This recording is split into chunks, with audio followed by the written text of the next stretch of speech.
Tell me whenever you're ready, Mimi. Just have a couple people joining right now, so let me just let them in. And Still waiting for CME, correct? CME, and I don't see Jeanette either. I see Jeanette. I arrived. Oh, She's you in the are. box you're next hiding. to you. I'm I hiding. see you now. Here comes Michael.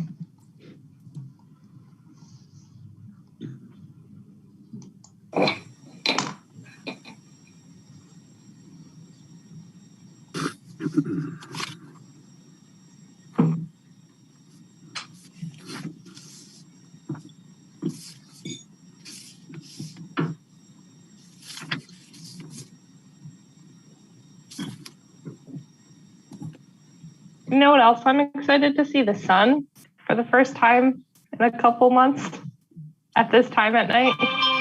It is nice and refreshing. Oh, sure.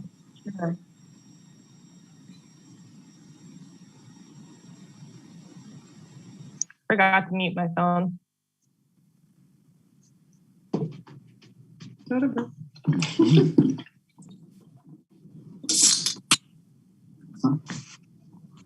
What? Want some of this stick? Do you? No. Yeah,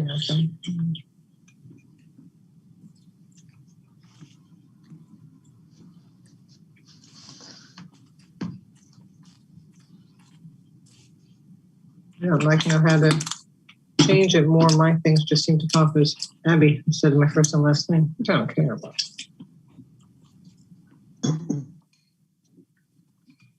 Hey, Abby, you might want to mute your microphone.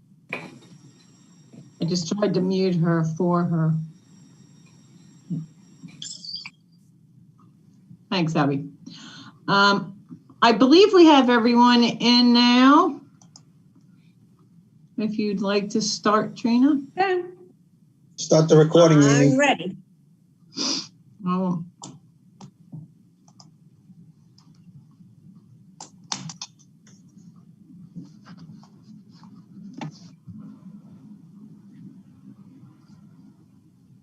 You're good to go.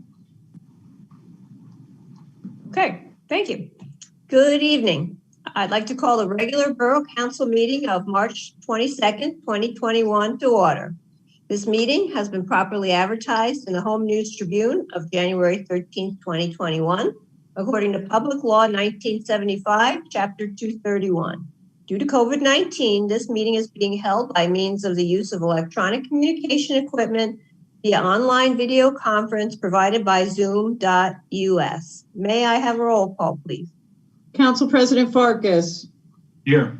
Councilman Ligotti. Here. Councilwoman Neubauer. Here. Councilwoman O'Donnell. Here. Councilman Peretti. Here. Councilman Zambrana. Here. All present.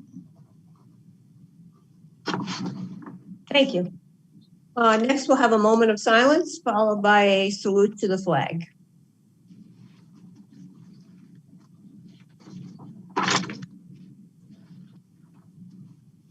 Mimi, do you have the flag? I do. Right here. Okay. Thank you. I pledge allegiance to the flag of the United States of America and to the republic for which it stands, one nation, under God, indivisible, with liberty and justice for all. All right, now we have approval of minutes from March 8th, 2021. May I have a motion That the minutes be approved as typed. to approve the minutes? Second. Anyone second? Second. Okay, so I have a motion by Councilman Ligotti, second by Councilman Peretti. Any comments or corrections? Can you hear them? Okay, seeing none. All in favor? Aye. Aye. Aye.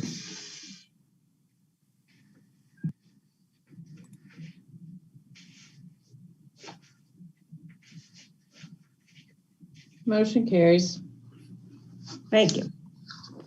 Next, we will have go on to bills and claims. Will the clerk please read by title only the bill resolution 085-2021? Resolution 085-2021 is authorizing the payment of bills, claims, and statements against the Borough of Milltown in the total amount of $877,178.23. You've heard the reading of this resolution. What is your pleasure? Move that this resolution be adopted. Second. I have a motion by Council President Farkas, second by Councilwoman Newbauer. Will the clerk please call the roll? Council President Farkas, Aye. Councilman Ligotti, Aye. Councilwoman Newbauer, Aye. Councilwoman O'Donnell, Aye. Councilman Peretti, Aye. Councilman Zambrana. Aye. Motion carries to pay the bills.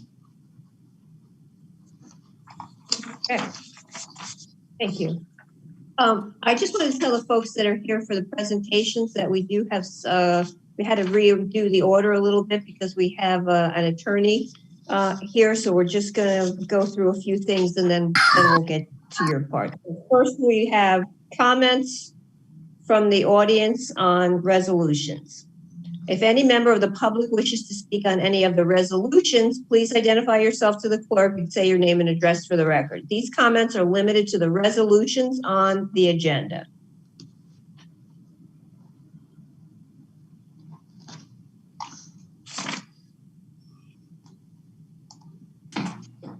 I don't see anyone. Seeing none, I'll close.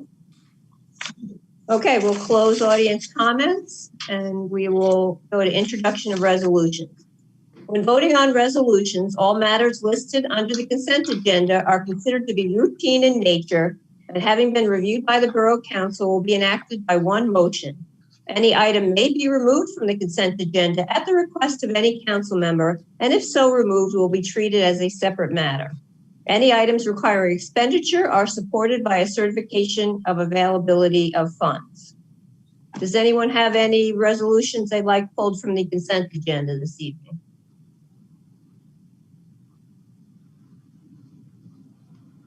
Okay, there being no request to pull any resolutions, will the clerk please read the consent resolution?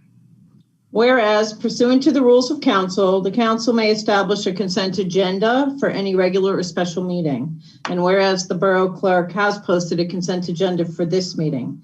Now therefore be it resolved by the mayor and the borough council of the Borough of Milltown, County of Middlesex, State of New Jersey, that the consent agenda previously prepared by the borough clerk be approved without the necessity of having the individual resolutions read by the borough clerk.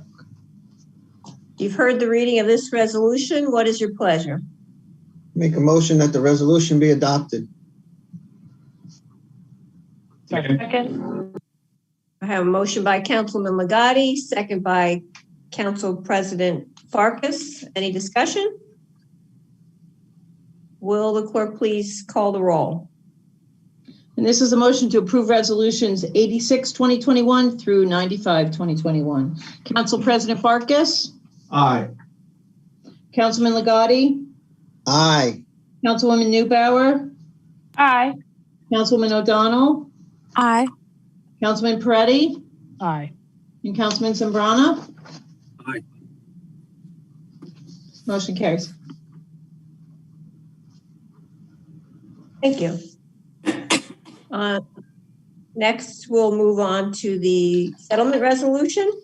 I would like to introduce Donna Jennings at this time to explain the settlement resolution and the ordinance 21-1496 rezoning amendment.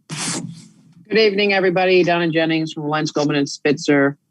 So what you have in front of you is the settlement agreement that we negotiated with Arista Urban Renewal, LLC, and Morel Operating Company.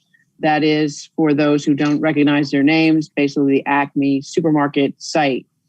We were advised that Acme will be vacating the grocery store, and the owner of the property and the developer of the property wanted an opportunity to build affordable housing.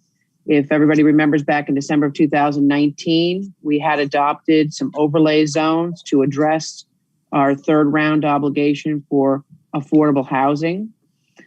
So this particular property was already on the docket to provide for an inclusionary development in the event that the commercial retail at one time in the future would disappear.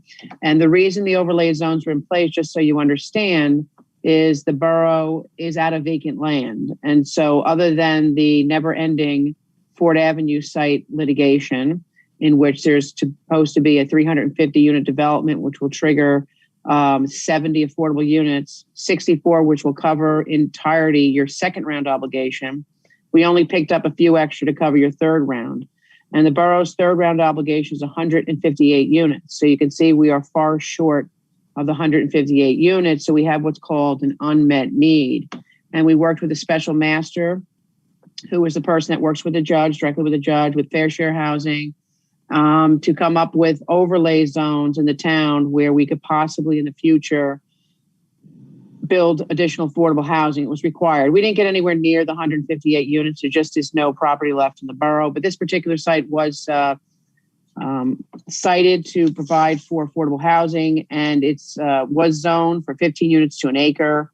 And so based on the acreage of the lots over there, you could build 279 units, 20% of which would be set aside for affordable housing. It's two lots 1.06 and lot 112. I'll just call them Acme because that's just the easiest name to remember. The Acme individuals found out about our ongoing, never-ending builder's remedy lawsuit. They notified the court and the Fair Share Housing and the special master and said, hey, we recognize that our property has been projected or has its overlay zoning. We'd like to take advantage of the overlay zoning, but not complete advantage. We have some property, the retail strip that's connected to Target is one of the lots. That's lot 112, which is a vibrant shopping center. And they don't intend at this moment in time to build the affordable housing or any residential in that portion. But for the Acme, since they're vacating, that particular lot becomes available, lot 1.06. So initially they wanted to go to 24 units to an acre for the whole thing. We told them no. They hired some consultants. They designed a plan. They threatened to basically interfere with what was going on with the overall case. We ended up coming up with a resolution that not increasing the density on the site itself, it remains at 15 units to an acre, but they could build and transfer some of their density from lot 112 to lot 1.06. So by right, they have 135 units they can build on lot 1.06. And by right, they can build 144 units on lot 112. What they proposed and what we eventually agreed to is that they could transfer 55 of the units from lot 112 over to lot 1.06 so that today they could build 190 units, but that means they only can build 89 in the future. And they agreed to deed restrict the property so they will never be able to build more than the 89 units if they ever build those units, because we all know right now the retail component over in that area anyway is doing quite well. Home Depot's there and Target's there, and the retail strip mall. So that's in essence what we agreed to. They had some other asks that we said no. They originally wanted to give us 15 units, 15% set aside. We said no, we're a vacant land adjustment town. We have to have 20. They wanted a pilot. We said no to the pilot. And basically what you have in front of you, Resolution 096-2021, really just goes through a lot of it's, legal jargon that has to appear in every settlement agreement. But the meat of it is that they're going to have the 20% set aside. They'll build 190 units, no more than 89 on lot 112. They're limited on the number of market rate 3-bedroom units that they can build. They can build no more than 20% 3-bedroom market rate units. That's pretty much it. There's also requirements under COA that 13% of the low income have to be very low income. That's not something we could tell them they couldn't do. Fair Share Housing absolutely wanted that, and that's actually required and will be required over the Ford Avenue site. And so basically that's what the document kind of goes through. And as an attachment to the resolution is the actual ordinance. And so their original overlay zone was referred to as the AH06 zone. because we're changing the zone for the 2 lots only because the Target and Home Depot site are still in the AH06 zone. We created a new zone called AH07, or that's what we're proposing. And that multifamily overlay zone will allow the transfer of density, but keep the site at the 15 units to an acre. And so if you go to that exhibit, you'll see the ordinance that you're going to also be considering, which amends the chapter. And that goes specifically through the permitted principal uses, which will now be multifamily residential dwellings. And remember, this is an overlay. So if in the event the owner decided he didn't want to do the residential, he is entitled to continue the retail. They said Acme was going to vacate. I'm not exactly sure the date certain when Acme's out of the site. You never know. They might get somebody else that comes in and says they're ready to fill the spot. I don't think so, but that's always there. So just keep in mind it is an overlay, and they do have the right to continue any of the retail uses that are on the site. Again, the ordinance itself reiterates that there's going to be 20% low moderate income housing. It talks about accessory uses, private garage space, recreational facilities. There'll be a nice community clubhouse there, some pocket parks. There is also, I believe, attached to the settlement agreement itself, a picture of what the 190 unit project will most likely look like. I believe that should have been attached to the Exhibit A to the settlement agreement. So there's a nice picture there laying it out. That's going to be a total of 8 buildings scattered throughout the site. It's a kind of a funny shaped site. I don't know if anybody has any specific questions regarding the standards set forth, the bulk regulations, parking requirements. I will point out, in case you didn't notice, they have an existing billboard sign in their property, which they want to maintain. That has to be moved because right now it's in the middle of their proposed parking area. So that is one thing that we indicated that they could keep. Of course, that's up to the governing body. That was just a request of theirs. And there is, I did make one change to the setback for the high pressure gas transmission. We were looking for 75 feet from the line, but we're not exactly sure where the line is in the easement. It's a 20-foot wide easement. So we changed that to say 65 feet from the easement line. Most likely the pipeline is sitting in the middle of the easement. That's usually what they do. But without somebody going out there and surveying it right at this moment, we don't know exactly where that pipeline is. So 65, they're actually believe they're 75 feet, but they wanted to have some wiggle room in case when they're out there actually building things and have to moving the dirt around, they don't have to come and ask for a variance. So they're hoping that their project is a variance-free application consistent with the ordinance that you're doing. They're not going to come in and ask for a bunch of extra relief, but to the planning board, they're going to come in with a plan that complies with the ordinance as it is laid out. So that's pretty much the settlement. And the settlement agreement itself, even though the parties have agreed to it, if the borough agrees to it, we know that the redevelopers already agreed to it. We know that the Fair Share Housing individuals have agreed with the settlement. They had comments on the actual settlement agreement and specific language that had to be in there that was consistent with the co-regulations that we inserted. The judge, of course, is the ultimate decider of whether or not the settlement agreement is fair, because the whole purpose of this case and this matter is that it's fair to the affordable people, low and moderate income people. And so there'll be a fairness hearing before the judge on May 25th at 10 a.m. It'll be virtual. And the settlement agreement will be presented along with the ordinance and the concept plan. And the judge will review it with the special master. And the parties will have our planner, Liz Lahaney, go through the specifics of it. And the judge will decide whether or not he believes that this is fair to the low and moderate income people, because that's really what this is all about. And that's it. Could you explain to the people what low and moderate income parameters are? Well, they vary. So it depends on what town you live in, what county you live in. There's 6 different regions in the state. So it's, not just your town's need, but it's a regional need, and you're assigned a certain amount per region. So the numbers change. It's a numbers game. I don't know specifically. I just know that your number is 159. The last time somebody calculated what your third round obligation would be. And that takes into account not just the people that live in Milltown, but people who live within Middlesex County, who live within the region.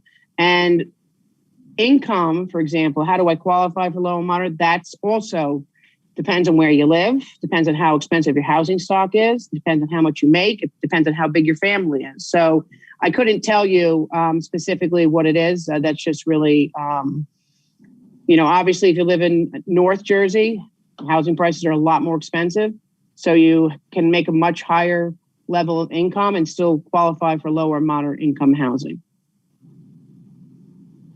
So it's not Section 8 housing. It's not a handout from the government. You just have to meet certain income criteria. So if you're an individual person, you can make X amount of dollars and you might qualify for the moderate income. Or if your income is even lower, you might be a low income. If you're a single mother with 5 kids, you're going to might be the very low income. I don't know, depends on what your job is. So there's a application process that'll happen. It's called called an administrative agent who will be assigned. There's all sorts of advertising that goes on once the units are up and built and ready to be occupied. So there's advertising that goes to several different newspapers. It goes out to many nonprofit organizations that are within the area. So it goes well beyond Milltown. This isn't just for Milltown. This is for the region. And so it gives people an opportunity who might not be able to afford to live in Milltown the opportunity to live there. But these individuals have to qualify. So they have to have a job and they have to be making money in order to sign the lease and live there and make sure that they can pay the rent. But their rent will be reduced. The nice thing about this project, so everybody knows too, is you're not going to know which units are the low and moderate income units. They're all integrated in the buildings. And so if driving by or walking by someone's unit, you're not going to be able to say, oh, that's probably where the low income person lives. You're not going to know. So they're going to be completely integrated with the community. I think it's a really nice layout. It has a lot of nice amenities. That's my little puppy who decided to be barking right now. Sorry about that. All right. And can you just explain to the folks what would happen if Milltown didn't offer the fair share housing? If we didn't have an overlay zone or Ford Avenue, what would happen eventually as far as that right goes? So what happens is right now, because we're before Judge McCluskey on the original builder's remedy lawsuit, there is temporary immunity that's been granted to the borough because we are trying to cooperate. We are trying to get ourselves to meet our obligation, and the judge has recognized our efforts, which have been many. And if we were to turn our back basically on the Acme site and the other sites, not do the overlay zones, a special master would tell the judge, well, they're not really interested in doing anything. And you would be stripped of your immunity.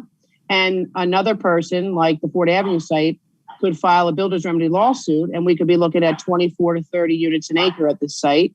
So you want to make sure that the judge and the special master and the fair share housing are satisfied with your particular proposal. And so far, this has been vetted. We've been working very closely with the special master this entire time when we did those overlay zones. And so we know the overlay zones, she at least believes that they're satisfactory and meet low and moderate income requirements. The Fair Share Housing Center as well really has not, they have not gone after any of the things that we've done, other than they were very interested when the Acme site showed up. They felt that we needed to work with the Acme site to come up with a settlement. They, basically said that this has to happen because unfortunately the Ford Avenue site, although it's been litigated twice and it's sitting there and zoned for it, we know that litigation continues. And so this actually will help us when we go to the judge for what comes next, which is our compliance hearing, where they look at everything that we're doing in the town. The fact that we went and we picked some sites that we thought would be appropriate for an overlay. And you know what? We were right. Somebody's already come out and said that they're willing to build the affordable housing, and we have a project starting. So even though the Ford Avenue site continues to lag and not move as quickly as we all would like it to do, we will have a project. And I'm sure this developer, because I know all the consultants that he's involved with, these people are trying to get this done. And I would not be surprised that you don't see some type of an application for the planning board before the summer. And this all comes out of, just for folks who are new to it, the state mandated this how many years ago as part of the fair share housing? COA? Well, the COA rules go all the way back to the original Mount Laurel decision in the early 1980s, and they've been modified, and COA was established, the Fair Housing Act was established. So there was what's called the first round and the second round, and then there was many, many years of litigation. Right. Which basically tracks almost this entire Ford Avenue site. So there was supposed to be a new third round starting in 1999. By 2015, the Supreme Court finally said enough. COA, you don't work. There's so much litigation. They sent everything back to the courts, and most municipalities have been doing their declaratory judgment actions. There's 333 of the 526 municipalities that now have a full-time immunity because they've done their plans. We unfortunately have been stuck in the Burger litigation now since it's 16 years now. So, we went through many different iterations of the COA rules and regulations. But like I said, the Burger site will accommodate your second round. And then the third round goes to 2025. And so we can't meet that number now. It's 158 units.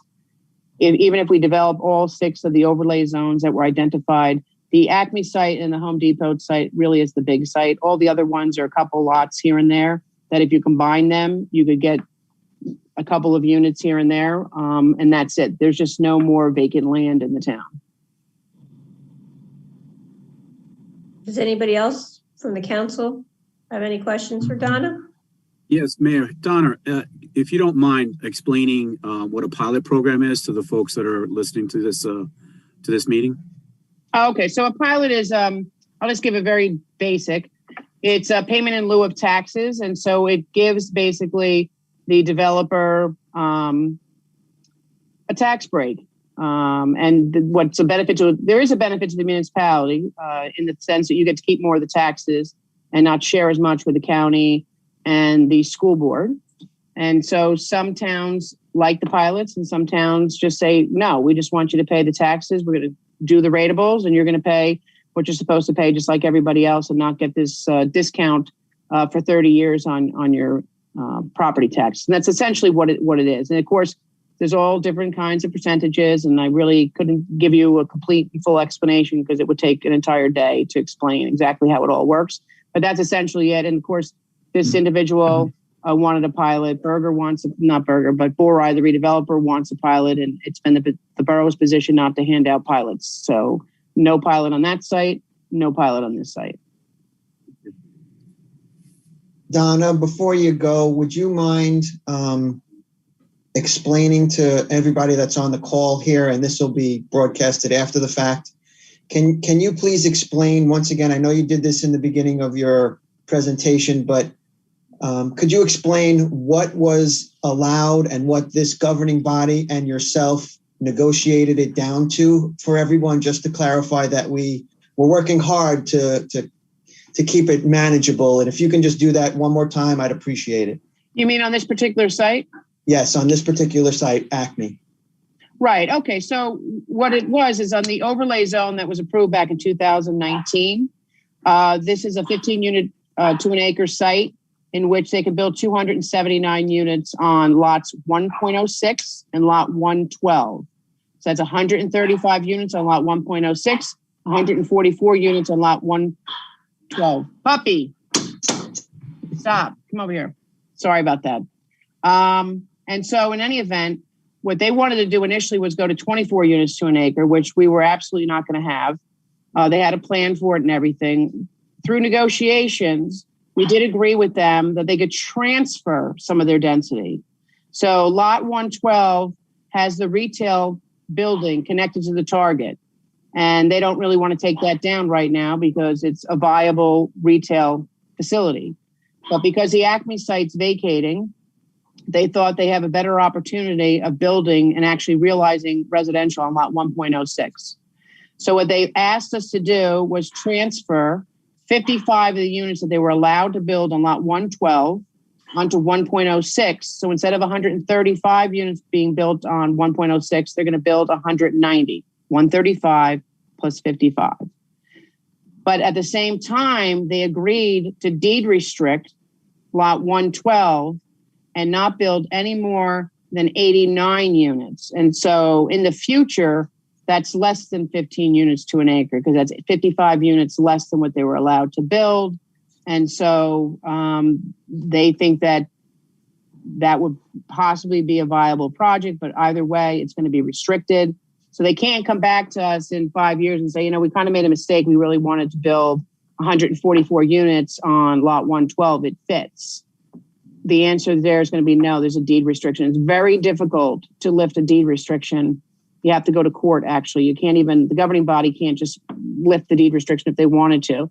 You actually have to go to court on what's called a quiet title action. And a judge would have to look at what was the negotiation going on and why was there this deed restriction put into place. And they'll see, because they already got the benefit of the density on the first lot. They got way more than they should have. So it balances it out.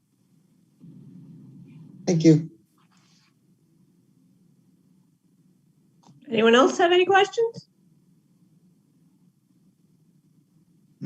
Well, Donna, Randy, do you? Yep. Okay. Donna, thank you for explanations. Appreciate it. So now we will move on to the reading of the resolution. 096-2021, resolution authorizing affordable housing settlement agreement. May I have a motion and a second to approve that resolution? So moved. Second. I have a motion by Council President Farkas, second by Councilman Ligotti. Will the clerk, any discussion? Will the clerk please call the roll? Council President Farkas, Aye. Councilman Ligotti, Aye. Councilwoman Newbauer, Aye. Councilman O'Donnell, Aye. Councilman Peretti, Aye. Councilman Zambrana. Aye. Motion carries. Thank you. Next, we have the ordinance introduction. There will be no public input on the introduction of the ordinance 21-1496. The introduction summary will be published in the Home News Tribune on 3/26/2021, and second reading, public hearing, and final adoption will be considered on April 12th, 2021. Full copies of the ordinance will be posted on the Borough website, on the bulletin board at the municipal building, and are available at no cost in the office of the municipal clerk between the hours of 9 and 4, Monday through Friday. It's ordinance 21-1496, an ordinance amending chapter 34, comprehensive development of the code of the Borough of Milltown, the revised general ordinance of the Borough of Milltown to create affordable housing overlay zones. So may I have a motion and a second to introduce ordinance 21-1496?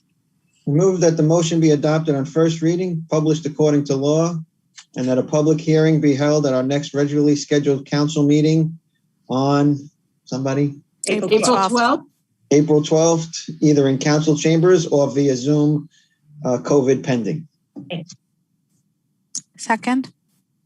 I have a motion by Councilman Ligotti, second by Councilwoman O'Donnell. Are there any comments? Will the clerk please call the roll? Council President Farkas, Aye. Councilman Ligotti, Aye. Councilwoman Newbauer, Aye. Sorry. Councilman O'Donnell, Aye. Councilman Peretti, Aye. Councilman Zambrana. Aye. Motion carries. Thank you. All right, so now we will move on to our presentations. I thank the presenters for their patience while we took care of that business. First is a pollinator garden. So I would like to introduce to speak Sally Sharp. Sally, thanks for joining tonight. You're muted, Sally. I was being polite the whole time, but anyway, thanks for having me. I sent a letter to the Borough Council kind of outlining what we hope to do. Have you all read it? Do I need to reread it or? No, we've all read it. So I'll just say that, you know, in the past, Sally, we would get letters and so we want to sort of start doing it where people come so that the full council can hear it together as well as the public and they can ask questions. But if you could just do a brief overview for those that are joined in that didn't get to read it, I'd appreciate it. Okay. So I have been looking for some time to find a place to establish a pollinator garden to support the butterflies, bees, birds, bats, etc., in our community, which then supports our gardens, going out from that, and discovered with the help of Barb Wright Persante that there had been a pollinator garden built, established along the edge of the Milltown Park between the parking lot and the that kind of slope up to the church, and it was established by the Shade Tree Commission, I think 20 or some years ago, Barb said, and it has been neglected. It has become overgrown with invasive plants and needs to really be cleaned up and reestablished. So I have a number of volunteers right now, primarily from the Green Team and the Environmental Commission. We're keeping it a little bit small because of COVID considerations still. But we have a couple of dates set in April to start removing the invasive plants. They have been identified by naturalists from the Earth Center and the County Environmental Center, we've been consulting with. They're going to come out again just before we do the cleanup up, and hopefully we can kind of tag different plants and things like that. And they are also donating from their native plant nursery plants that we can transplant in there. I, along with Matt Milburn and Tracy Youngster, are writing grants now through ANJEC, the Association of New Jersey Environmental Commissions, to help pay for additional seeds and maybe some deer protection, and we'll see what else now. We kind of need some approval from you guys in the form of a letter stating that you're supporting what we're doing, and so that ANJEC will go ahead and consider our grant application. And that's where we're at right now. We're hoping to really spiff up this area and make it you can see if you go over there that it had been a beautiful thing. There's some bird baths, and the scouts had done some nice kiosks talking about the butterflies that would come there, but now it's really been overgrown and needs to be fixed up, and it should be a pretty easy fix and nice improvement to our community. Great, thank you. Thanks. So any members of the council have any questions, comments? I do. Thank you. Sally, great presentation and great idea. Thank you. Thanks, Margaret. I know that you have 2 dates in mind to do these work days. Yes. Do you have time slots for those dates? I'm trying to think. I think we said about 9 to 1 on April 22nd, which is actually Earth Day. So we thought that'd be cool. And then that Saturday right after that, the 24th. So I will let you know, Margaret and Anna, both on the Green Team and the Environmental Commission. We'll probably make a definitive, whether it's 9 or 10 o'clock on those dates. Okay.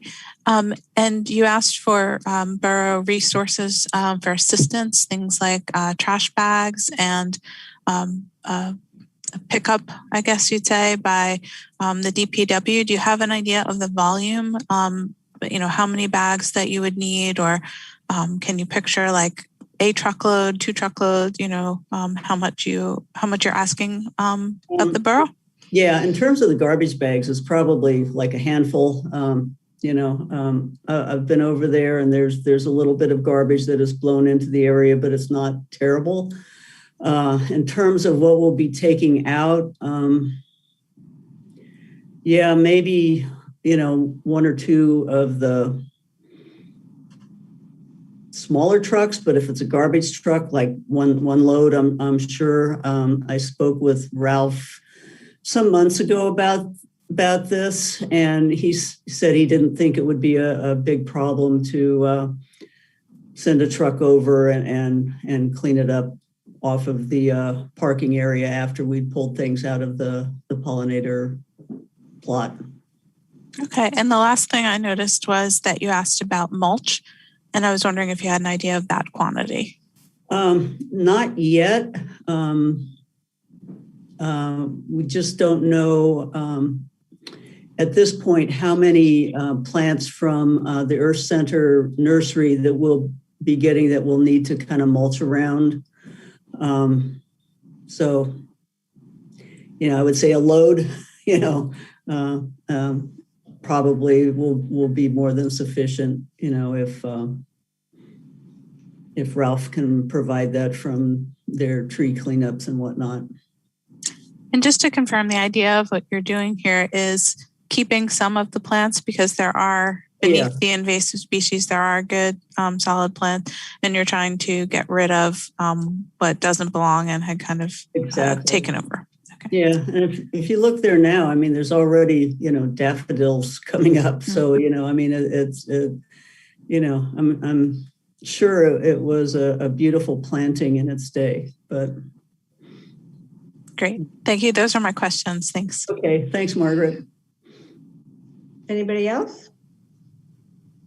Mrs. Sharp, did you consider contacting the Boy Scouts to help you, seeing how you said they had some kiosks and things along those lines?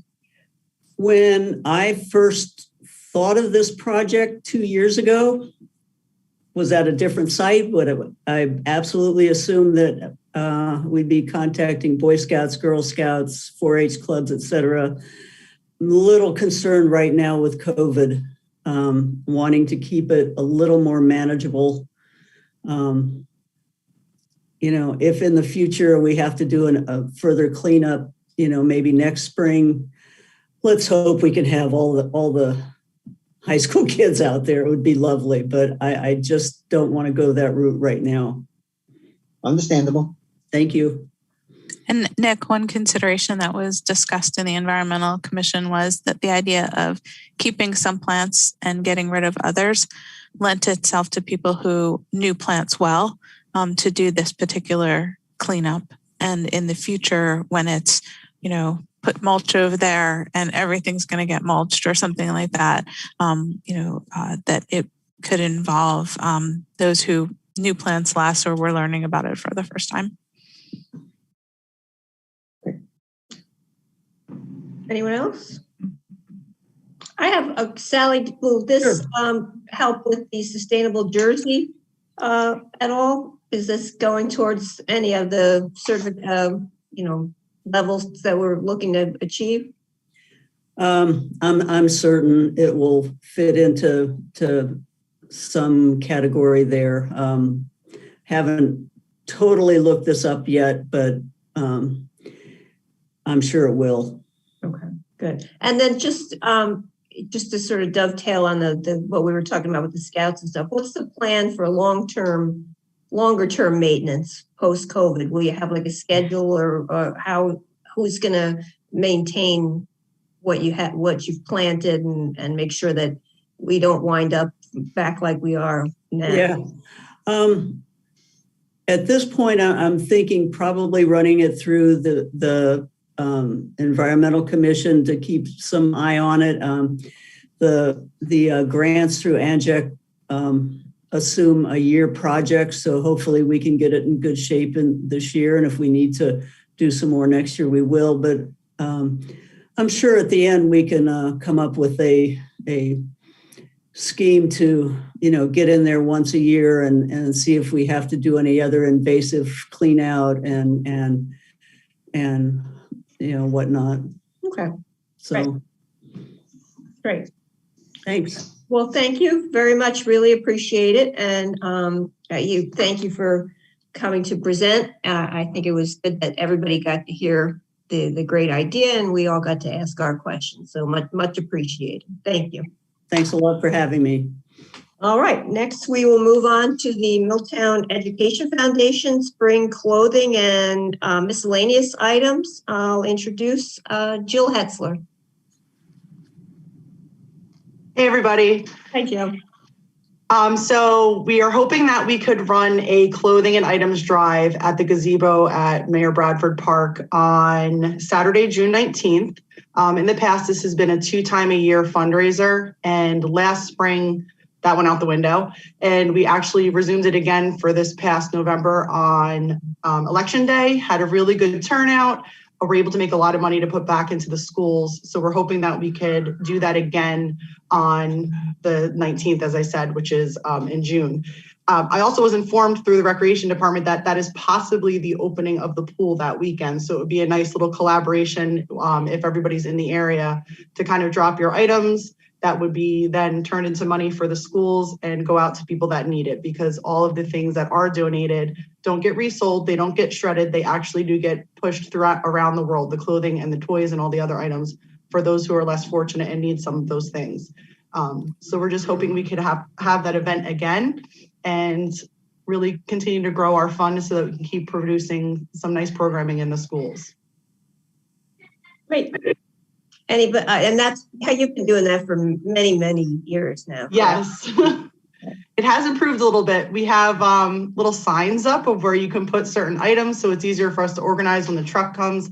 And actually this past year, we developed a volunteer letter. So any of our Joyce Kilmer students or high school students, if they want to come over and help load the truck, it takes us about an hour and a half, so they can actually get service time for that also. What's miscellaneous? Was it toys and I thought I saw bikes one year. Yeah, we take bikes, we'll take strollers, they take a lot of those items too, because again, they'll be pushing it out to those that need it, so you see it get used again. Does anybody have no bedding and no stuffed animals? They're not ready for that yet, but clothing and those other things. Any council members have any questions? Okay. Great. Well, thank you for joining us tonight, and thank you. And we'll add that to our list to consider. Thank you so much. Thank you. Thank you for having me. And next we have our Milltown Historic Preservation Committee presentation. I will introduce Randy Ruth.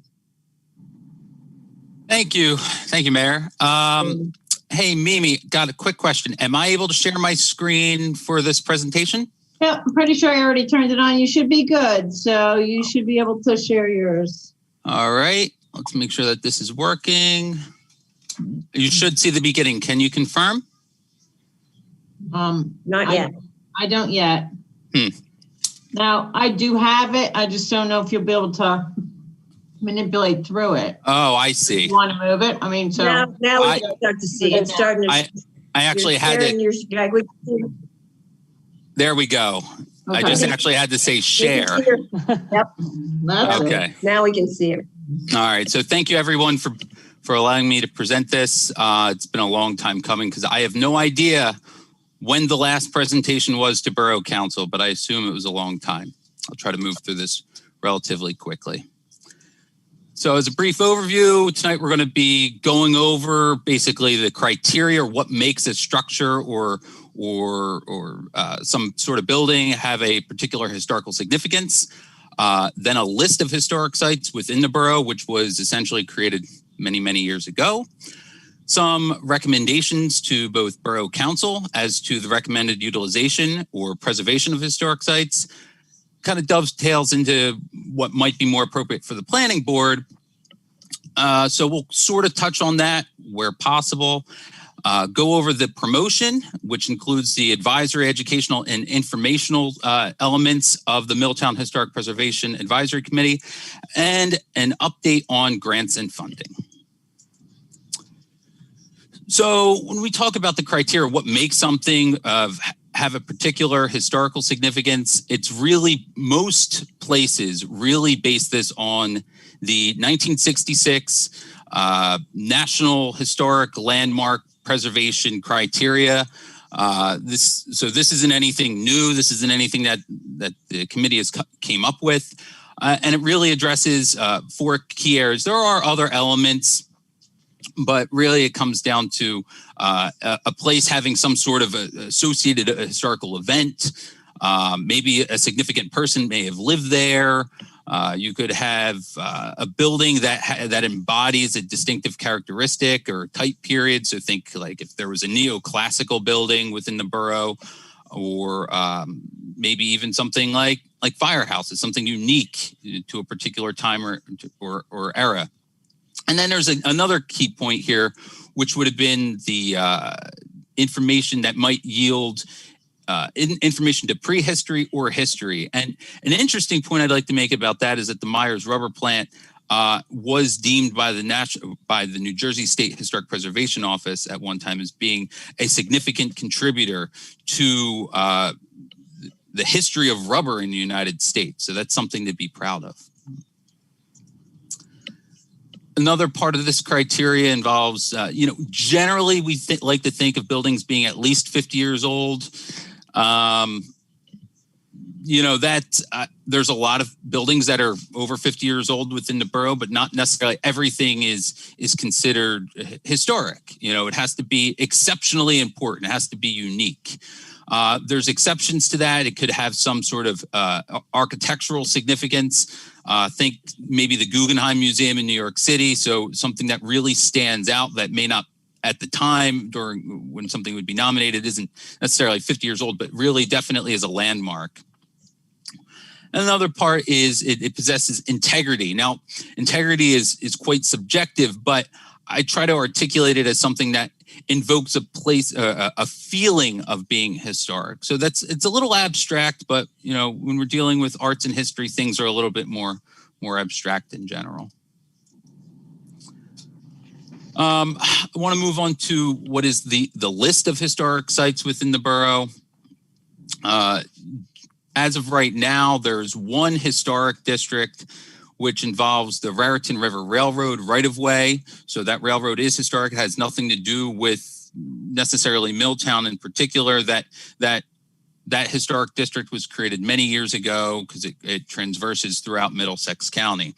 But by proxy, we do have the Raritan River Railroad Freight Station, which, being a contributing structure, is listed on the National Historic Register because it's a part of that district. And I believe it's the only contributing structure that's still standing. There are other sites that are either recognized by the state or nationally eligible. I think of the Forney House and Clinic, which was demolished, the Mill Dam and Railroad Spur. There have been comments made by the New Jersey Historic Preservation Office about that building, or those structures, I should say. The India Rubber Company, which I don't know if the paperwork was fully done, but it was deemed eligible for the National Historic Register. And then also the Meyer Rubber and Michelin Tire Company, which again also may have not been, it was certainly deemed suitable to be on the National Register, but I don't know if the paperwork was actually processed. So again, that's the difference. That's why it's eligible and maybe not currently recognized is just administratively. This list of structures is based off of the Middlesex County Inventory of Historical, Cultural, and Architectural Resources that was essentially done in 1978. It's quite an extensive list. You can review it at the town library. I do have a digital copy available for review. But it's essentially a private company was contracted by the borough, or not by the borough, but by the Middlesex County to go and make an assessment of all the historic structures. Within Milltown, I think it was about 150 or so structures. It was essentially somebody filling out a form, so there may not be a lot of detail. However, in 2007, this was partially digitized by some group. I assume it was the Milltown Historic Preservation Committee as well as the Historical Society working together. Those two groups working hand in hand, and they were able to create a very nice map, which I'm going to show to you in a moment, that identified over 140 sites. I leave that number loose partially because there are a few sites that are, I'd say, in the scope of what Milltown what might have been deemed Milltown in essence 100 years ago is technically North Brunswick, but it's maybe, I don't know, a quarter mile away or something. But certainly you don't see that dividing line when walking to these structures. But there are only a few. And this whole list is currently under review. I believe it was agreed that the Boy Scouts, as part of a project with the Milltown Historical Society, would basically go around and update some of these structures, maybe with updated photos or updated history and context of who lives there. I'm not entirely sure what that's going to look like, but we're going to keep revisiting this because it's a pretty good base survey to work off of. If you can see here goes a map of the borough. You can see, hopefully you can see my mouse. There's maybe one all the way off to the left of a structure. I believe that's some sort of toll house. And this map includes nothing that's necessarily approved by the current Historic Preservation Committee, but kind of an idea of what a historic district overlay might look like, given the concentration of structures in both north and south of town. We could zoom in further and see a further concentration of these buildings and where they lie with associated numbers to a key on the what would be the south side of town. If anybody wants access to this, I can easily provide all the documentation I have that actually lists all these structures line by line. And here we can see the north side of town. And the concentration. There's a few outliers here that don't make it, but this is primarily where I'd say about 90% of the buildings are located. General recommendations to the borough from the Historic Commission or Committee is to strengthen the demolition process of buildings within the borough, and there's a way to do that. Adoption of a Historic Preservation Commission would allow, through New Jersey municipal land use laws, a means in which to enact legislation so that way if a building within a historic district is subject to, a property owner wants to demolish it, they certainly can to a certain degree. Nobody's going to really stop somebody from demolishing a historic structure. I mean, that's really, really hard to do, even if it's on the National Register. But if it's on a local register through a Historic Preservation Commission, that really gives the power to the local municipality to slow some of those things down. Now, one might argue, well, would the Historic Preservation Commission be the final word on that? And that's actually not the case.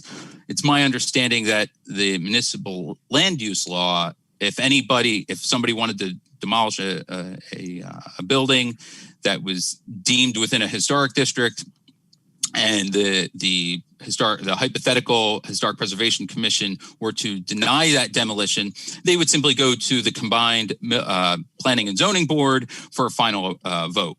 So it's not something that I think a lot of people imagine a Historic Preservation Commission is. It's really there to help property owners. In a lot of ways, it's there to help property owners do the right thing, and as well as beautify the area or beautify the town by making recommendations to the appropriate materials. I mean, you can paint a building whatever you want, any color you want. There's a lot of notions out there that say that you can only paint a building a certain color, and that's simply not true. I mean, you could enact legislation that does that, but there's really no need to. And it really would, and as far as paint colors are concerned, it would only be if something was never painted before, and there's good material science reasons why you wouldn't want to paint something that hasn't been painted for 100 years. The goal would be to target adaptive reuse opportunities for borough-owned structures. Part of that has to do with what I imagine being Main Street redevelopment, both on the north side and south side of town. And that really does require a lot of comprehensive planning.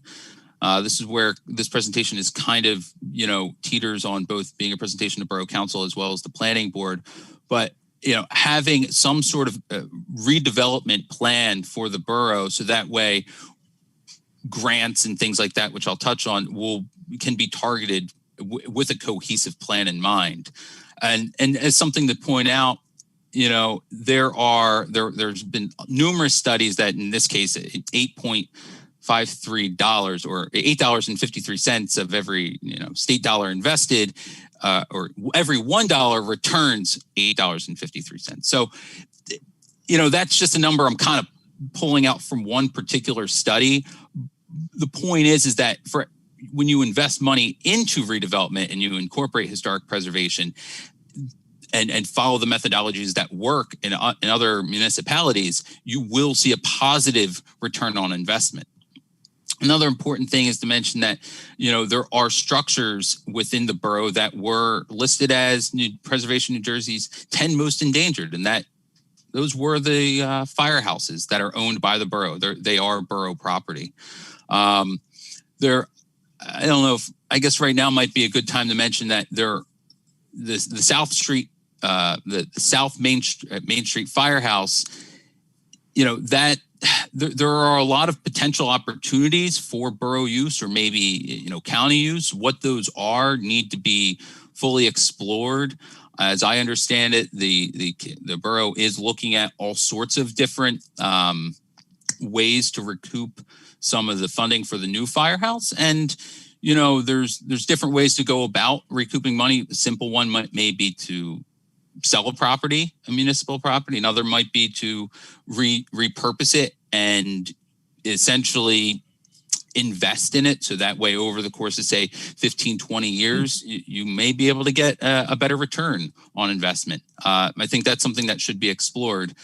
The same with the Cottage Avenue Firehouse. One thing that I think of with the Cottage Avenue Firehouse is the adjacent zoning. I mean, it's basically, other than the schoolyard, it's a residential neighborhood. And I can't imagine what such a building could be adaptively be reused for, other than something that would involve some sort of the community use.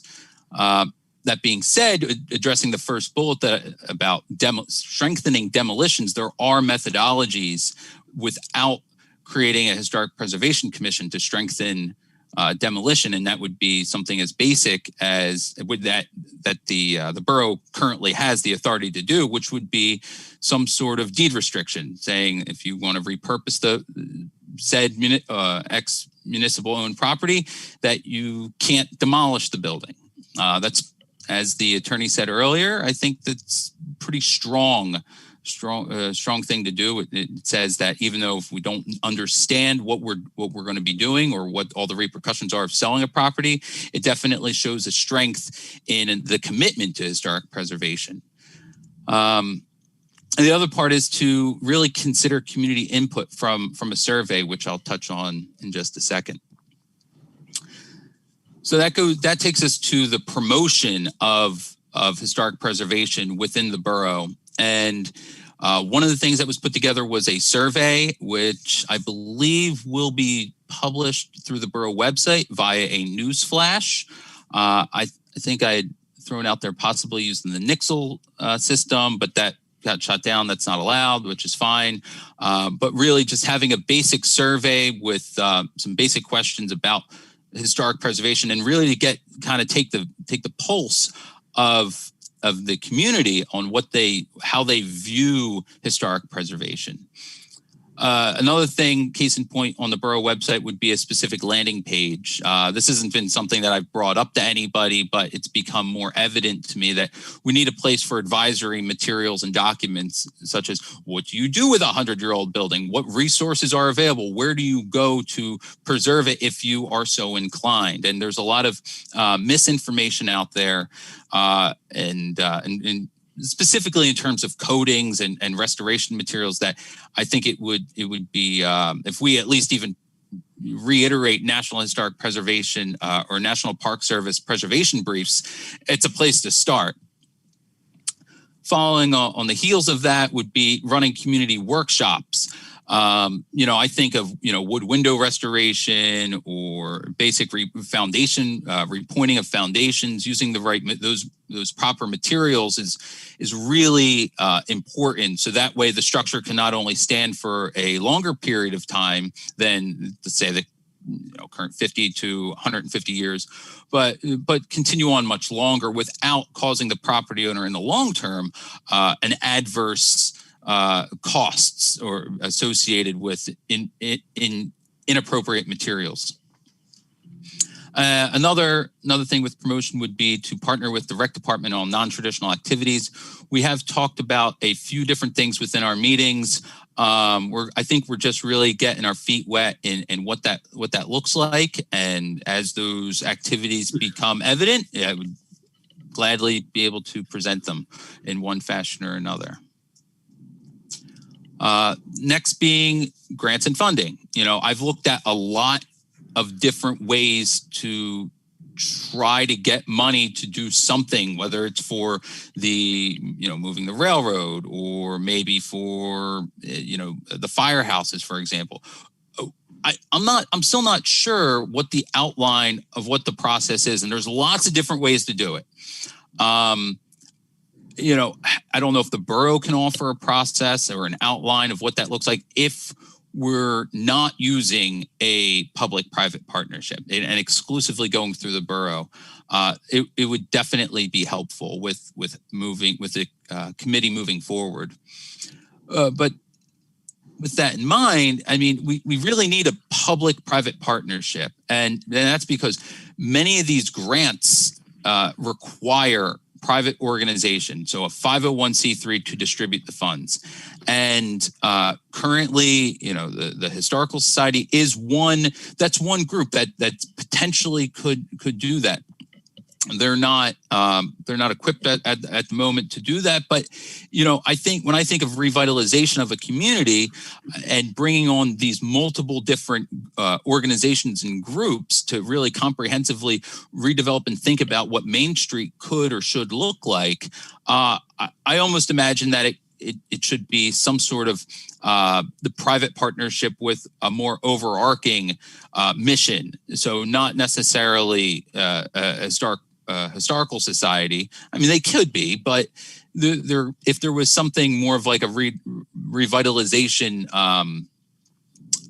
organization, maybe that would be better. That's also something that I've kind of realized, but I haven't necessarily reached out to the appropriate parties within the borough yet, such as the revitalization committee with these ideas, but it's becoming more evident if we can partner and more cohesively think about what a redevelopment plan ultimately looks like. There's a lot of there's I wouldn't say a lot of vacant land, but there's definitely a few empty parcels on the south side of Main Street that I don't know what's going on with them, but they're not currently being invested in. And if the borough had a plan mapped out beyond necessarily a zoning overlay or ordinance or a zoning map, maybe it would help the committees beyond the Historic Preservation Committee really steer where we're putting our energy. And with that said, I'll take any questions or comments, and thank you for your attention. Great. Thank you. Excellent presentation. Appreciate it. I'll see if any of the council have any questions or comments. I can't see anybody. Yeah, I'm trying to unshare my screen. I'm sorry about that. So you have to go to the share button again and unshare. Yeah, unfortunately, everybody's really small on the right-hand side, and I can't seem to get rid of that. Yeah. Oh, I see.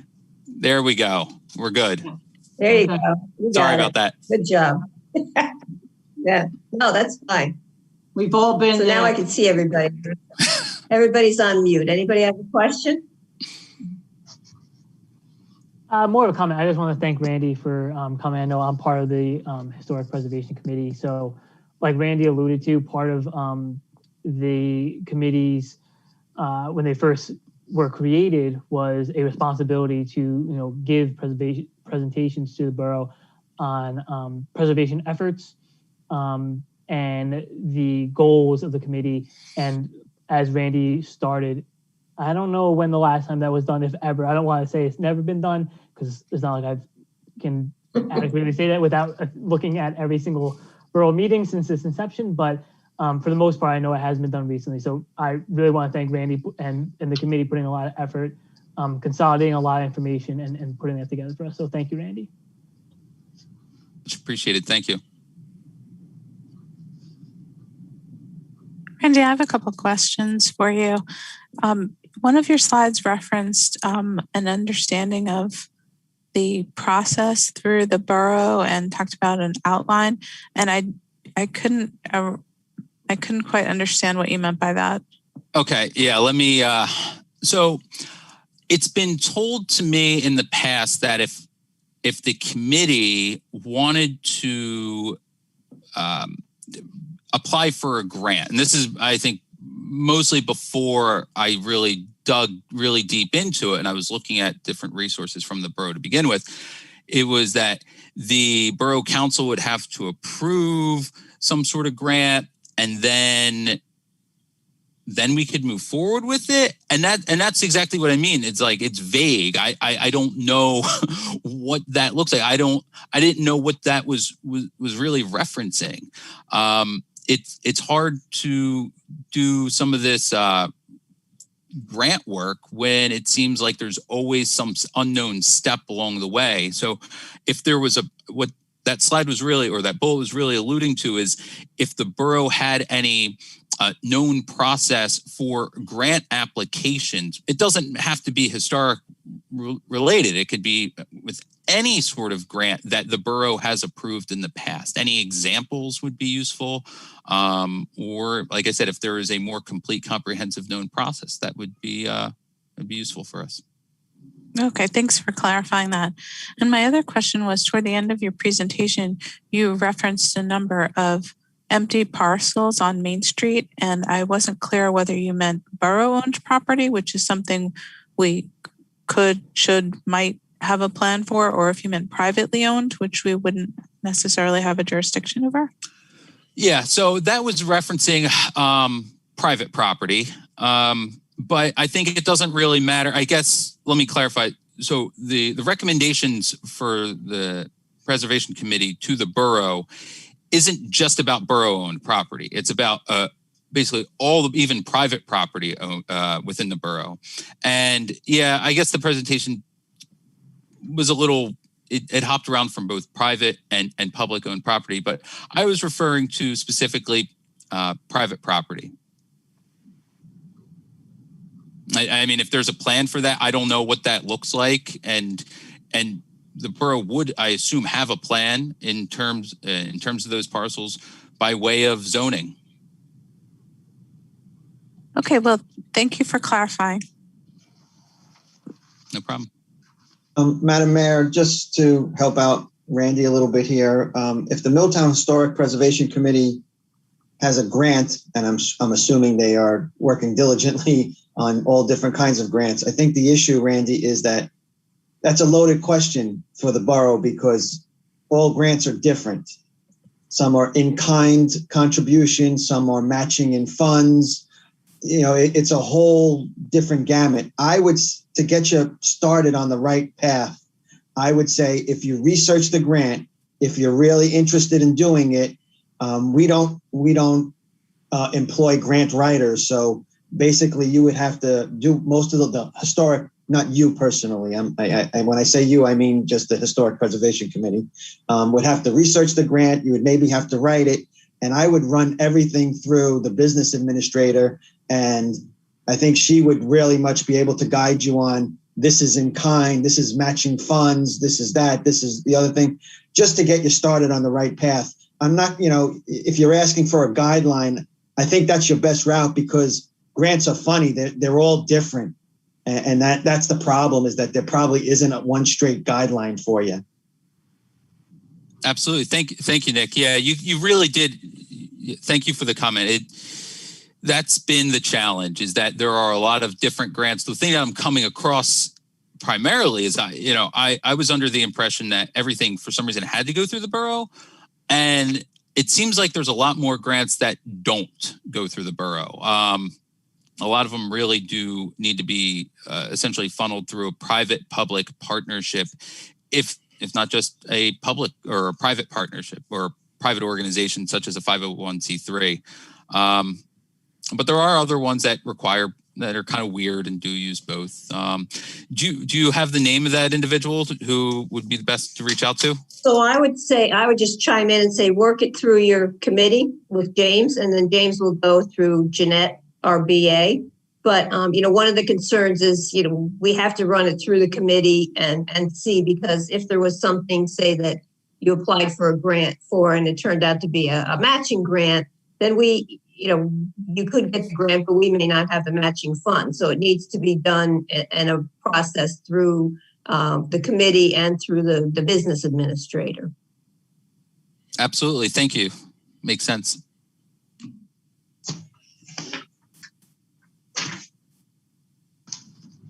So Randy, I had a quick question about the map, and I saw that there were a lot of houses on Main Street. Is that something that was, I'm wondering how they came about. Did you find that out in the research? Was it something that was self-identified? Because I'm not sure I'm getting the age of the houses of the historic district, because I know that there's a whole bunch of sections in town that probably have houses that are 100 years old or more. Or was it more just Main Street being the main district?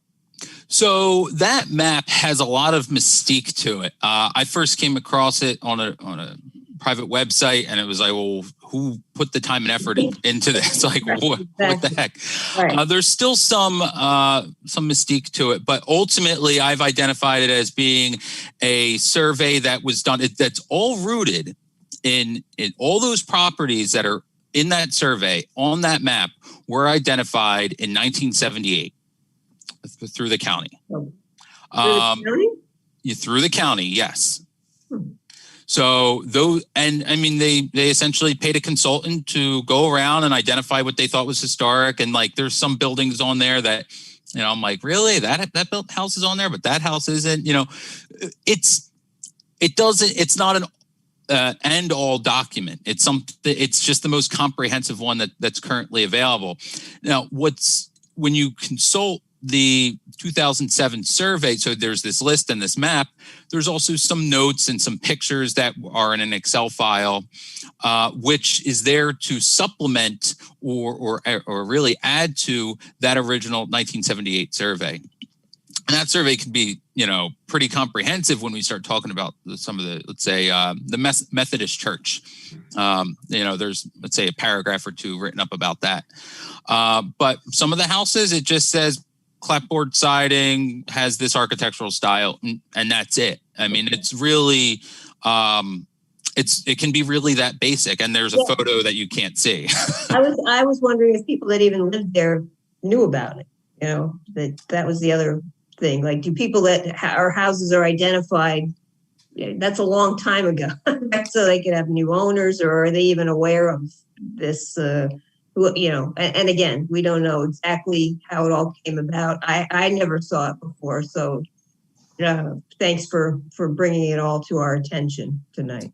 Yeah, and so on that point, there's actually two things I want to say about that. One is that's part of the survey. I mean, I don't think a lot of people within the borough know that there's a historic preservation committee, right, or know the difference between a committee and a commission and what one can do and the other can't do, or what have you. So that's the point of reaching out to the community, kind of checking the pulse, but then also working with the Boy Scouts. Now, there was an original proposal, or I guess let me say this. There's a lot of confusion. I think there was historically within the borough a lot of confusion between what the Historic Preservation Committee did and the Historical Society did. And those two organizations are very different. I mean, one is a group of people who are a group of people interested in the borough's history, and they focus mostly on the cultural artifacts and the actual history. The Historic Preservation Committee doesn't, it's more administrative. It's very different. So the Boy Scouts or a few Boy Scouts were interested in working with doing something of historic nature and I think over the past couple months, we've kind of realized better delineated what these two historic groups do and don't do. I think we're still working through that. And the Boy Scout, the particular Boy Scout, I believe, will be working through the Historical Society and basically revisiting these places. And I believe reaching out to the current property owners to let them know that their building has been identified, and then working with I guess making that history a little bit more robust. So a slight update to these surveys that have started in back almost 50 years ago. Okay. Anyone else have any questions? If not, Randy, thank you so much for your time. Much appreciated. Good job. Thanks for having me. Thank you.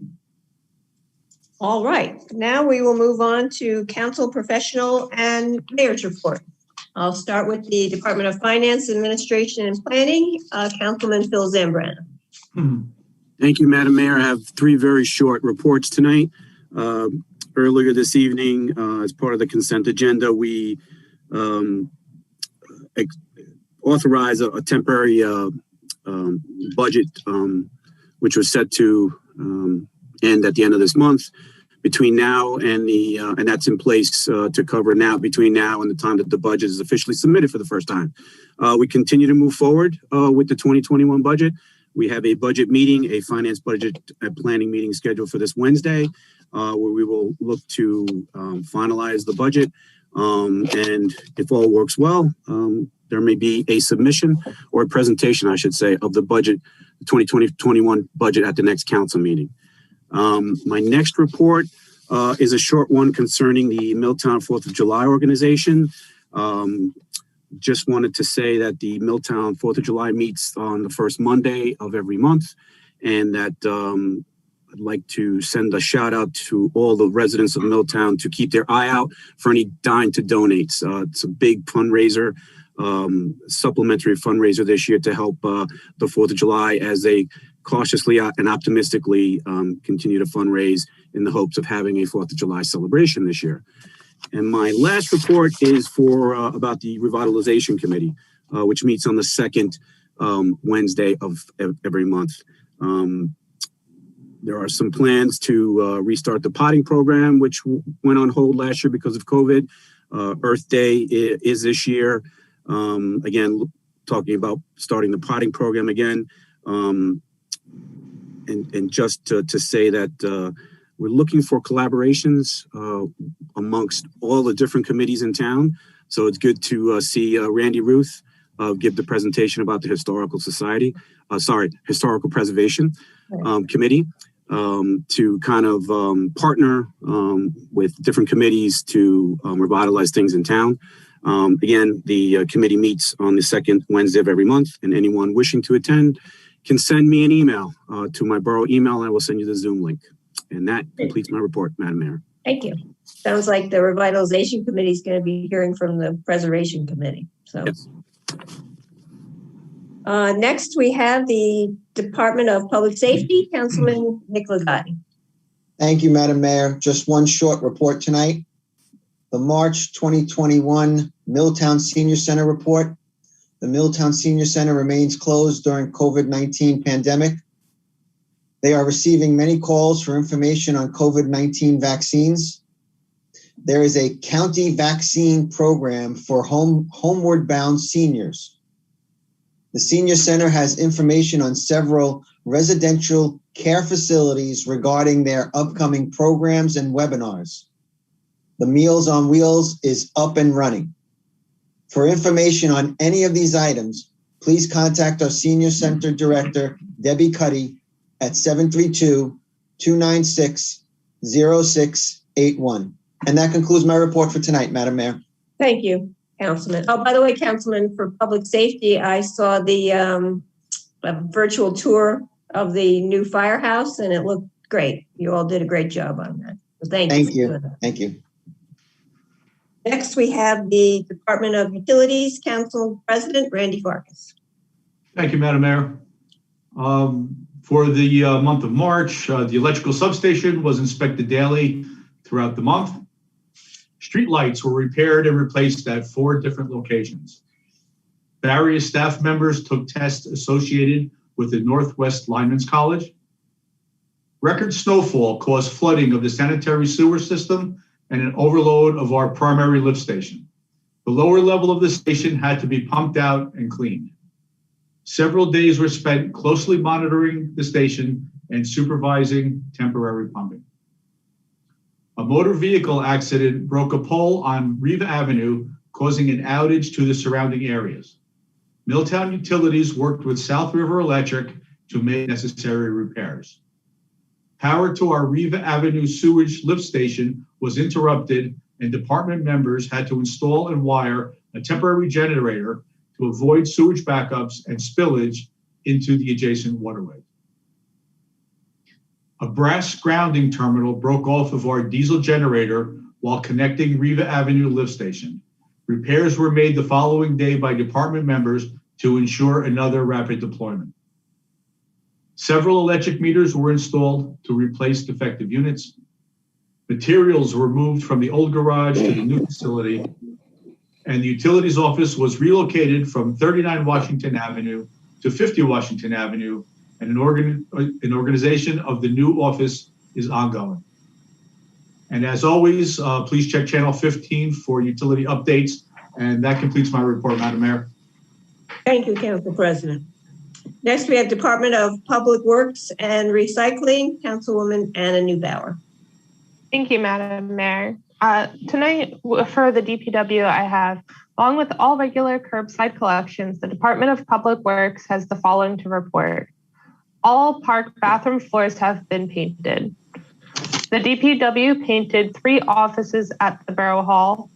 Sign repair has taken place at Kuthal Avenue and Albert and Vanderbilt and other locations around town. Blacktop work has taken place on Crestwood Drive that was a previous location of a water main break. Pothole repair is ongoing and will continue across town. Please use the report of concern on the website, on the Milltown website, to report any potholes that you may see around town. Work has begun at the parks and ball fields in preparation for the upcoming season. 2 dangerous trees that were down at Borough Park have been removed. And there was a cleanup in the fenced-in areas around Borough Park as well. The Department of Public Works Office and Construction Office have officially moved to 50 Washington Avenue. Please come visit for all your construction and DPW needs, but the phone numbers have remained the same. Reminders, curbside grass collection will begin in April. Please remember it must be in cans. So all grass collection, grass clippings, please put it in cans. It cannot be in bags. Concrete collection will be on April 12th and through April 16th. Please call 732-828-2100, extension 187, to be put on the list for concrete pickup. Please check channel 15 and milltownnj.org for any further DPW updates. And that's all, Madam Mayor. Thank you. Next, we have the Department of Environmental Health and Social Services, Councilwoman Margaret O'Donnell. Thank you, Mayor. I was in the library today, very happy to have it reopened for browsing. Hours are Monday to Friday, 10 to 4. The next phase of reopening will include either an evening or a Saturday for those who can't get there during the day, during the week. The Friends of the Library has a photography contest that leads to a calendar later in the year sold for the following year. The theme is Hidden Treasures, and they're looking for new participants to submit photos. The Friends are also hoping to do their annual book sale, and they are awaiting direction on distancing and what's safe to do. So please keep an eye out, and I'll continue to report on progress on that. The construction bond funding next phase has opened and has a due date in June. And the folks from the library will be in touch, if they have not been already, with our BA about submitting for that grant. That would be a 50% match, and the hope is to replace the roof. There was a Maker's Day Kids event, and that activity was very popular, both in person and on social media. A lot goes on at the library. Each month I pick out something from the meeting to share with all of you, but always lots going on there. I'm sorry, there were two other things that I wanted to mention. Thank yous, shout out thank yous going to the Crossing Guard, who apparently is a member of the American Legion and noticed that the library had a tattered flag and replaced it.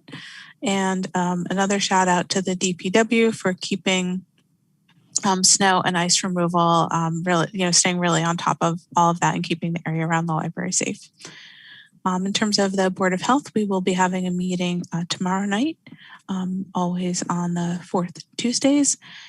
There will be a presentation by a resident who's interested in sharing information about health. I may be in touch with James and the Recreation Committee, because talk about committees working together. I think that's a natural overlap, that what she's presenting may turn into something that would be a logical recreation program, but we're really excited about that. And we'll continue to work on planning the rabies clinic, and hopefully I'll have a definitive update for everyone on that. The Environmental Commission is another one that has a long meeting and a lot covered, and I try to pick out a highlight for sharing. There are topics that are covered by from the planning board. Obviously, we had a lot of input on the stormwater ordinance and are staying on top of that. Now I'm having trouble reading my handwriting. Bear with me a second. Oh, lead testing, our work with the green team. And obviously tonight we had the presentation by Sally Sharp about the Pollinator garden and the cleanups associated with that. That committee meets on fourth Wednesdays at 7:30, and people are welcome to join us. Thank you. Thank you, Margaret. Next, we have our administrator report. Jeanette, anything tonight? No report tonight, Mayor. Thank you. Mayor, I think you skipped the recreation report. Oh my gosh, James, I did. I'm so sorry. Well, now that I have your attention. I'll cycle the Department of Recreation, Councilman James Peretti. So thank you, Madam Mayor. For recreation, so spring soccer, spring tennis, and yoga, both adult and youth are all, registrations are open, as well as our youth sports clinics registrations are now open online. Please go to the website under Recreation Department, Recreation, and then programs to register. With spring and summer on the way, please remember, if you are interested in renting any of our Milltown parks, please contact the Recreation Department directly to acquire a park facility usage form. Please note that we are still accepting non-perishable food donations for our Milltown neighbors in need, as well as for the Middlesex County Food Bank, which also supports Milltown residents. You may drop items off at Borough Hall and place them in the green bins in the hallway of the main entrance during normal business hours. Please remember, masks are required to enter the building. Please do not leave food in the police entrance vestibule. And that also ties back into Ms. Hessler's report about, the seeking donations.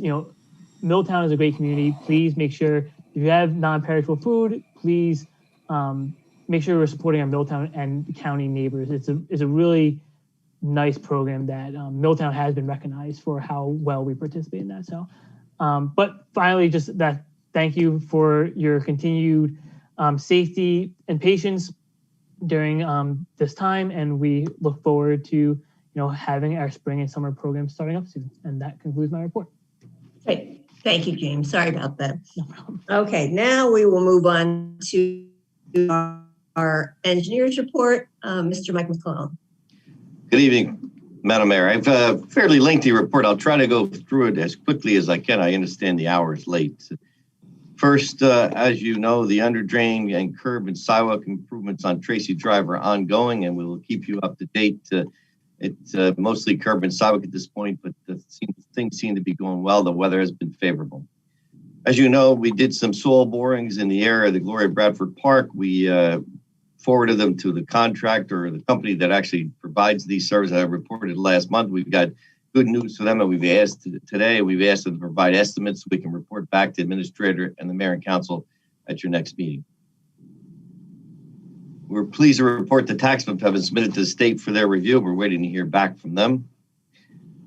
We are working on conceptual plans and estimates for the water system improvements in the Chestnut Street and Highland Drive area, and that's to be funded with dollars obtained through the state legislature funding program I was discussed earlier.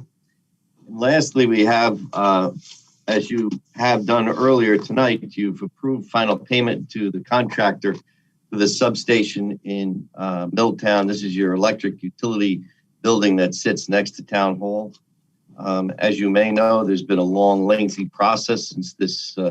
It became evident in August of 2011 the substation had to be replaced and relocated. You may know that originally the funding mechanism, which is what's called the iBank now, refused to finance the project, and the borough changed the name to call it flood mitigation, and we were able to get the state to agree to finance it. And the benefits that come from that are twofold. One is you got very low interest rates at the time, which were unavailable to boroughs like yours. And the other thing they did was give you principal forgiveness in the amount of $2.6 million, which basically comes as a grant to the borough, which was given to you upfront to lower your initial loan costs. We also demolished the old building with because the project came in under the actual grant financing portion and the loan portion. We were able to demolish the old building. There's still more work to be done out there, but as you know, the old building was demolished. This work came about through efforts from all kinds of folks there. Obviously, the mayor and council members at the time. There was an electric advisory committee that existed. It also was utilized and provided a lot of assistance with us.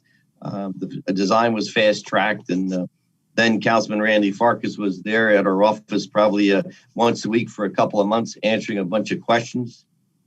Borough Attorney Vignola was in the middle of this at the time, and he provided an awful lot of assistance with regard to shepherding us through the process. And it was a big help because we had an emergent condition on our hands when what happened was you got into what's basically called a trend with flooding, and it was not uncommon that you had water lapping at the edge of the old substation. So immediate action was taken, and the borough was project was put into construction.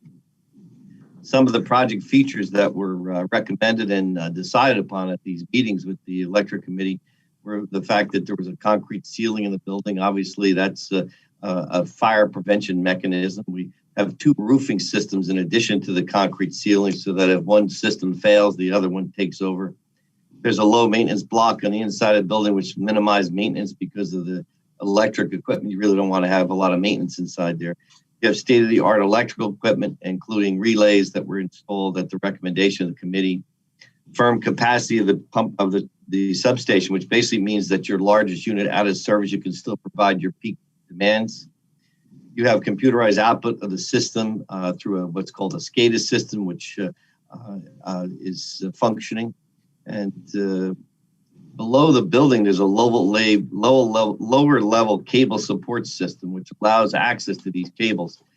We were concerned about having this cable system underneath the building. Should any problem have with those cables, you'd have to dig up the floor. So below there is an access way. It's almost like a basement, and that's where all the cables are. So I thought it might make sense to talk about this. It's not often that we get to tell municipalities they receive this kind of grant money, and it's all. I'll let you folks speak to it, but I think it's helped to minimize your cost of the electric utility over the last years. We're sort of pleased to see this done. We thank you for recommending final payment to the contractor and closing this long out project. It's been about a 5-year commissioning program, and I'm pleased to report that the substation is functioning adequately and should hopefully last the borough well into the new future. And my last item on report is that you're continue to do your substation maintenance. We plan to accept bids on April 1st, 2021. One of the comments from the electric committee was to always have this maintenance program ongoing so that the substation was always kept in top running order. And that's I'm pleased to see you support that program too. So that's all we have tonight. Great. Thank you, Mike. Any comments from the council? Madam Mayor, just Mr. McClellan was very kind in thanking everyone, but let me just take the opportunity to thank him and CME and the employees from CME, in particular, a gentleman named Tom Noto. He was an electrical engineer on the site, and Tom has since passed away, but I think about him often, and every time I go by the substation, because there were many times that I was quite worried about what was going to happen, and when I saw Tom's truck come around the corner, it was like the cavalry coming. I knew everything was going to be okay. So again, Tom, thank you. And Mike, CME, thank you for all your help. Our pleasure. No, that's great. It's a true collaborative effort with the many different folks and committees and the council. And it's hard to believe that it's going to be 10 years this summer since we had that. And now I know I feel much safer having the new substation. So thank you, Mike. You're welcome. Next, we have our borough attorney report, Mr. Peter Vignola. No report from me. I gave my time to Mike in advance. Thanks. And next is the mayor's comments. As Mike said, it's been a little late. I just wanted to say really quickly that it's just a little over a year since everything shut down. So I wanted to start by thanking everyone that's on here this evening, all of the council members, all of our professionals for helping us get through this challenging year. More importantly than all of them is every single Borough of Milltown employee who has done a phenomenal job throughout this year. And thanks to all of the residents too. We have a lot of challenges due to COVID. We can't do things as we would like or would normally do. But looking back over the past year, I'm pleased with how much we've gotten done despite the challenging circumstances. So I want to thank all of you. And now we will move on to old business. Does any member of the council have any old business they'd like to bring before the council this evening? Seeing none, we'll move on to new business. Does any member of the council have any new business they'd like to bring before us this evening? And seeing none, we'll move on to audience comments. The public portion of our meeting is to allow the public to bring to the council's attention their concerns or comments. The council will respect the public's time by refraining until the speaker has finished. If any member of the public has any particular questions they seek answers to, an appointment can be made with the appropriate office during business hours or allotted office hours of the council. Please state your name and address for the record when you would like to speak. You can follow the clerk's recommend when she acknowledges you. I'll acknowledge David Potter, who has his hand raised to speak. David, just make sure you please identify your name and an address for the record. Yes, hi, good evening. David Potter, 20 DeBonis Drive. And good evening, Madam Mayor and Council. As a follow-up to Councilman Zambrano's report, the Milltown 4th of July organization will be having a few fundraising activities I'd like to let you know about. The first one being our PlayStation 5 raffle. This PS5 system and additional controller are worth over $500. Tickets will go on sale this Thursday for only $20 a piece at the following locations: Mike's Country Market, Milltown Convenience, Bagel Express, Maria's, and Riders Lane Liquors. There will be a limited number of tickets sold, and the drawing will be pulled on April 17th, which is the official Little League opening day. Also, after a very successful Dine to Donate at Francisco's last month, this month we'll be having our Dine to Donate at the Milltown Diner all day on March 30th and 31st. Please mention Milltown 4th of July while dining on those days, and a portion of every sale will go to the Milltown 4th of July organization. Please continue to follow us on our website, Facebook, and Twitter for all of our updates for all of these events and future events as well. And we would also like to thank our residents and businesses for their continued support. One other thing, I'd like to put on my my planning board members hat, and I would like to thank Randy Ruth for his very informative presentation. That is all. Thank you. Great. Thank you. Anyone else have a comment?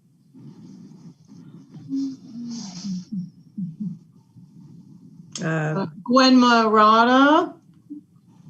Looks like she has her hand raised. Could you identify yourself? Go ahead, Gwen. Hi, I just wanted to thank the council and mayor for approving our event with the Milltown Idea for the multicultural event. We really appreciate your consideration and looking forward to it. So I just want to share our thanks. Thank you, Gwen.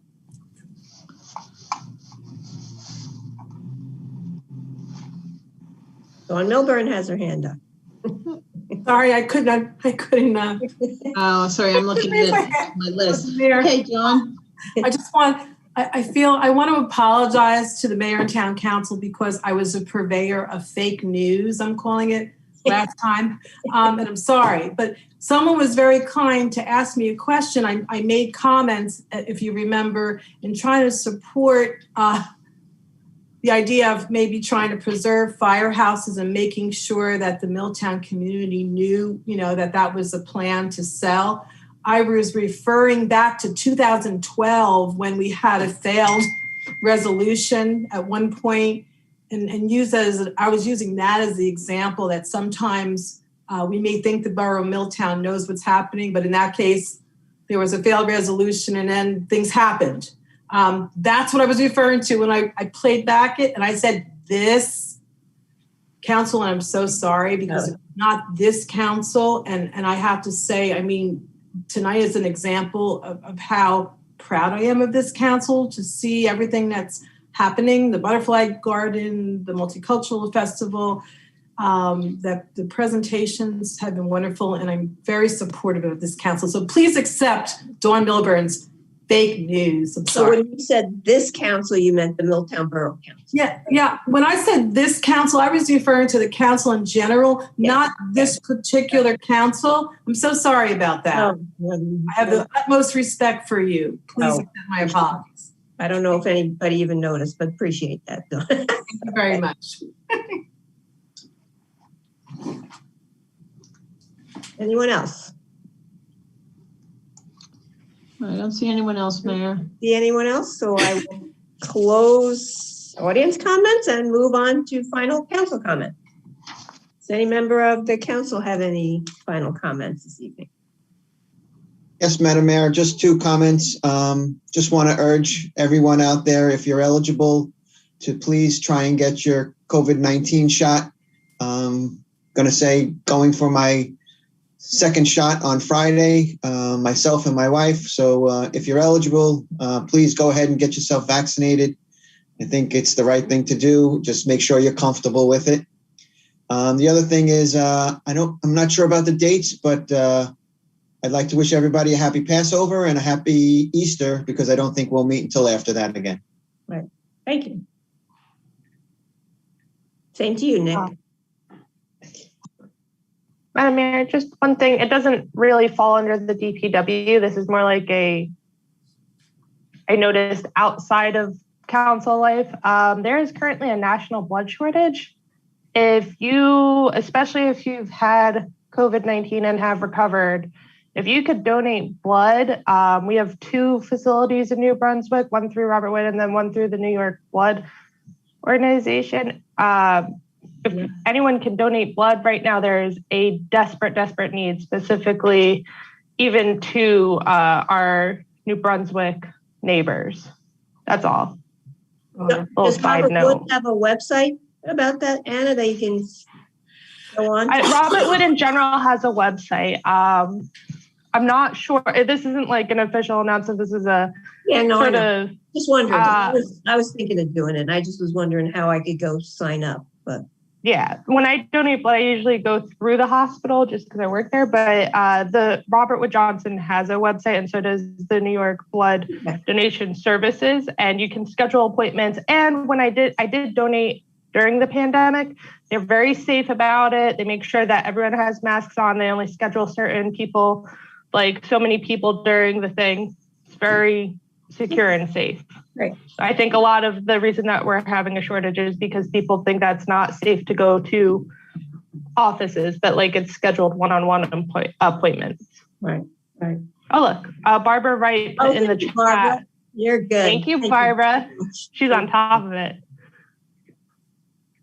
That's Anna, all. will there be a donation through the rescue squad in town this year? They haven't told me about that yet. Last year's was unfortunately canceled because of the pandemic. They do normally do one annually, but I have not yet heard of them doing one. I also know that April is normally their month of doing their open house, but they're also currently still meeting virtually. Like their business meetings once every 2 weeks is still only virtual. So I'm not sure if they're feeling quite safe yet to have anyone even come down to the building. And that's why the donation services, if you go through the official donation services, you can schedule that appointment. You could be one of only so many people in the room. And yeah, I'm sure a lot of workplaces aren't having it. They used to have it at my work, and it's not happening.